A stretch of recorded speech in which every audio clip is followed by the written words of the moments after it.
Hello दोस्तों, नमस्कार। आप बिल्कुल सही जगह आए हैं। यदि मध्य प्रदेश के निवासी हैं या राजस्थान, उत्तर प्रदेश के निवासी हैं और मध्य प्रदेश शिक्षा विभाग के अंतर्गत जो वर्ग 3 या ग्रेड 3 की वैकेंसी आपका निकली थी, उसका यदि आपने ऑनलाइन फॉर्म फिल किया है और आप अब संशय की स्थिति में हैं, द्वंद है आपके मन में कि एग्जाम होगा या नहीं होगा, तो बिल्कुल आप सही जगह आए हैं। मैं बिल्कुल आपको बताऊंगा कि क्या आपका चांसेस है एग्ज़ाम के, इस साल होगा भी या नहीं होगा एग्ज़ाम 2020 में, क्या कुछ होने वाला है। और अगर एग्ज़ाम होता है, ज़्यादा पॉसिबिलिटी ये है कि एग्ज़ाम आपका नवंबर या दिसंबर या इसी साल में किसी महीने में आपका पूर्ण हो जाए।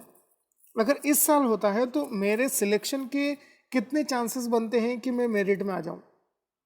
अगर आप मध्य प्रदेश के निवासी हैं तो उनके लिए भी यही सेम सवाल रहेगा, यही क्वेश्चन मैं पूछूंगा उनसे भी कि आपका एग्ज़ाम अगर इस साल होता है तो आपके कितने चांसेस बनते हैं क्वालिफाई होने के।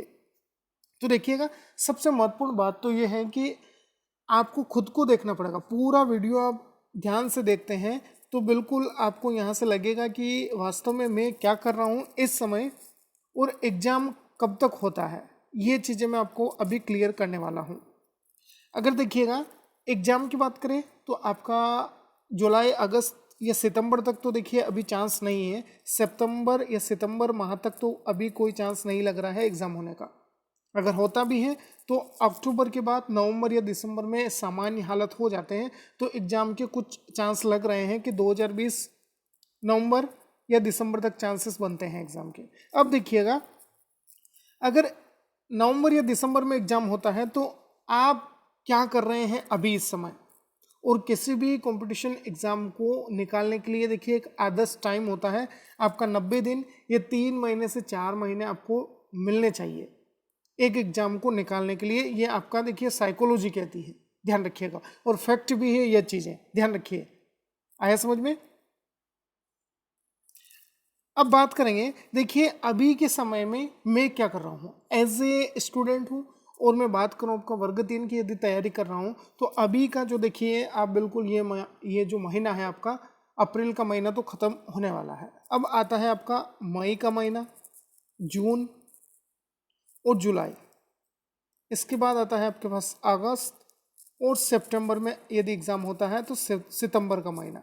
अब आपके पास देखिएगा यहाँ पर कितने माह बचते हैं, ये ध्यान रखिए। 5 महीने हैं, 5 सब्जेक्ट आपको पढ़ने हैं। एक एक सब्जेक्ट के लिए अगर आप एक आदर्श विद्यार्थी हैं और ऐसे गुण हैं आपके अंदर, तो बिल्कुल आप देखिएगा एक विषय के लिए 30 दिन का एवरेज टाइम तो देना पड़ेगा आपको पढ़ने के लिए। ऐसा नहीं कि बिल्कुल भी आपकी तैयारी नहीं है, तैयारी आप रेगुलर कर रहे हैं तो बहुत अच्छी बात है। और जिन्होंने देखिए तैयारी छोड़ दी है तो मैं उनको लिख कर दे सकता हूँ, उनका यहाँ पर सिलेक्शन कभी नहीं होगा। ये ध्यान रखिएगा, ये नेगेटिव बातें नहीं है, अच्छी बात है अगर हो जाता है, लेकिन ये फैक्ट है। अगर आप तैयारी अभी से नहीं करेंगे तो सिलेक्शन कभी नहीं हो सकता आपका। तो ऐसा मत करिए, अपने आप को धोखा मत दीजिए। माता पिता की ओर देखिए, उनके बारे में सोचिए कि किस तरह उन्होंने आपको ये डिग्री करवाई थी। जितने भी पैसे लगे हों, 70,000, 80,000, 1 लाख, जितने भी पैसे लगे हों और आपने ये डिग्री ली है, तो आप इसका फ़ायदा कब लेंगे? जब फाइनल आपका सिलेक्शन हो जाए, एग्ज़ाम हो और सिलेक्शन हो जाए, तब आपको यह बेनिफिट मिलेगा। वर्ग 3 में देखिए अब बहुत सारे ऐसे भी मित्र हैं जो कहते हैं कि आपका सीटें कम निकलेगी, 2,000 3,000 पोस्ट निकलेगी। तो देखिए तैयारी वैसी करो ना कि 2,000 में आपका सिलेक्शन हो जाए, 3,000 पोस्ट भी निकले तो आपका सिलेक्शन हो जाए।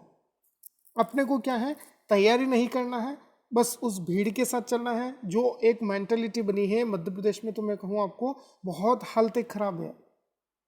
सिलेक्शन कोई आपका तैयारी के माध्यम से प्योर कंपटीशन करके तो कोई सिलेक्शन चाहता नहीं है। आप ऐसे ही बस इनको नौकरी दे दीजिएगा और ये ले लेंगे। थोड़ी सी भी मतलब अपने अंदर वो नहीं है भावना प्रतियोगिता की, फिर कह देते हैं कि अदर स्टेट वाले सब सीटें ले गए तो ले जाएंगे ना। वो 2 3 4 साल से तैयारी कर रहे हैं लगातार, वो लगातार अब भी तैयारी कर रहे हैं इस लॉकडाउन के समय में भी। तो आप भी तैयारी करिए, बिल्कुल फाइनल है कि आपका सिलेक्शन पक्का होगा। और जिनको देखिए ये चीज़ें आपका बुरा लगती है, वो बिल्कुल देखिए सिलेक्शन लेने के प्रति आपका हकदार भी नहीं है सिलेक्शन की। तो आप बिल्कुल अच्छी तैयारी करिए और अभी टाइम है आपके पास, पर्याप्त टाइम है। ऐसा नहीं कि वर्ग 3 का एग्ज़ाम भी ऐसे ही चुटकियों में आप निकाल देंगे, ऐसा नहीं होता है। अब 2011 से परिस्थितियां बिल्कुल उलट हो चुकी है, एक से एक धुरंधर बैठे हुए हैं कंपटीशन में, आया समझ में। तो तैयारी आप बिल्कुल व्यवस्थित तरीके से करिएगा, नोट्स बनाइए, ज़्यादा पढ़ते रहिए। कहीं से भी आप पढ़ते हैं, यूट्यूब से पढ़ते हैं, कहीं और आपका इंस्टीट्यूशन से पढ़ते हैं, कहीं से भी आप पढ़ते हैं, तो प्रिपरेशन आप जारी रखिएगा। अगर आप तैयारी नहीं करेंगे डेली तो सिलेक्शन नहीं हो सकता। अभी का समय आपका, आज का दौर ऐसा है कंपटीशन का कि आपसे ज़्यादा मेहनत मांगी जाएगी।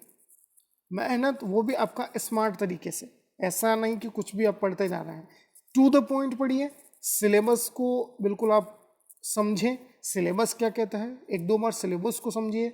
आप क्या सिलेबस को दे रहे हैं वो चीज़ें आपको पता होनी चाहिए, डिमांड क्या है और आप क्या देना चाहते हैं, और आपको वही मिलेगा जो बिल्कुल आप अभी तैयारी के रूप में पढ़ रहे हैं। फिर कहेंगे कि उनका तो सिलेक्शन हो गया, मेरा हुआ ही नहीं। क्यों नहीं हुआ? आप देखिए उस चीज़ को अभी से, जिन्होंने वर्ग 1 वर्ग 2 का एग्ज़ाम दिया है उनको तो देखिए पता है सब कुछ, कैसा पेपर आता है, और वर्ग 1 2 में जिनका नहीं हुआ है उनको भी पता है कि क्या करना है अब। तो वर्ग 3 में तो देखिए फैक्ट तो यही कहते हैं कि जो सीटें हैं वो वर्ग 1 व 2 वाले ही ले जाएंगे। फ्रेश कैंडिडेट यदि आप अच्छी तैयारी करते हैं तो बिल्कुल आप ले जाएंगे, पर जो वर्ग 3 के ऊपर ही बैठे थे उनका कुछ नहीं होने वाला है अगर आप तैयारी नहीं करते हैं तो। आशा है आपको ये चीज़ें समझ आई होंगी। अच्छा लगे तो लाइक करिएगा, शेयर करिएगा, ज़्यादा से ज़्यादा जितने भी अपने फ्रेंड्स हैं उन फ्रेंड्स को ज़्यादा से ज़्यादा शेयर करिए, लाइक करिएगा और कमेंट ज़रूर करिएगा। धन्यवाद। जय हिंद, जय भारत।